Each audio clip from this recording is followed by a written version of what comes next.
बात होने वाली है फ्री विल और इमॉर्टैलिटी के ऊपर कि भैया जो हम कर रहे हैं सही में हम कर रहे हैं या हमसे कराया जा रहा है, और अगर हम हैं तो हम कब तक हैं। मैं ये मानता हूँ कि जीवन का सबसे इकलौता और सबसे अच्छा तोहफा ये है कि जीवन खत्म हो जाता है शायद। हेमलेट में एक बहुत अच्छा डायलॉग आता है कि खोपड़ी को देख के बोलता है कि यार ये सोचती होगी कि हाँ, लेकिन इसके बाद भी दुनिया आती। तो सर आगे ये ऑब्सेशन क्या है इमॉर्टैलिटी से, अमरत्व का वरदान क्यों है? देखो, कारण ये है कि मटेरियल जो है ना, इसकी कोई टाइम लिमिट नहीं होती है। और वास्तव में है तो हम material he, material beings with an error called the ego. और वो एरर इस कैमरे में नहीं है, इस दीवार में नहीं है, उनमें नहीं है। दीवार बस है, वो कभी ये नहीं बोलेगी मैं हूं।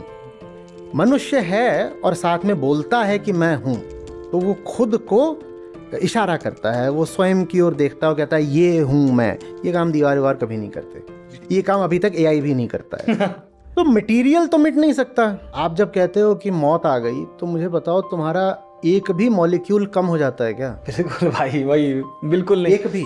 और चलो एटॉमिक अटैक में मारे गए तुम, तो तुम्हारे मॉलिक्यूल सब खंड खंड हो गए, ठीक है, सब टूट टाट गए, तो भी जो एकदम फंडामेंटल पार्टिकल है उसका तो प्रिजर्वेशन हो गया ना। क्योंकि एनर्जी, वो जो मास है, एटॉमिक बॉम्ब तो मास को एनर्जी में कन्वर्ट कर दे रहा है। हमारा जो होता होगा वो चाहे कितने छोटे हो जाए, लेकिन वो कन्वर्ट नहीं हुआ एनर्जी में। हाँ, कुल मिला करके तुम अमर हो, ठीक है। अमर कौन नहीं है? वो जो इस कन्फिगरेशन से आइडेंटिफाइड है। इस पूरी दुनिया में मैं ही अकेला हूं जो नहीं बचेगा। आप सोच के देखना, कुछ भी नहीं है, अगर बिग बैंग को शुरुआती मान लो, कुछ भी नहीं है जो कहीं से आ गया हो या कहीं को चला गया हो, कुछ भी नहीं है। सिर्फ एक है जिसकी लगातार और दर्दनाक मौत होती रही है, और वही है वो जो जन्म भी लेता रहा है। क्या नाम है उसका? ईगो, मैं की भावना।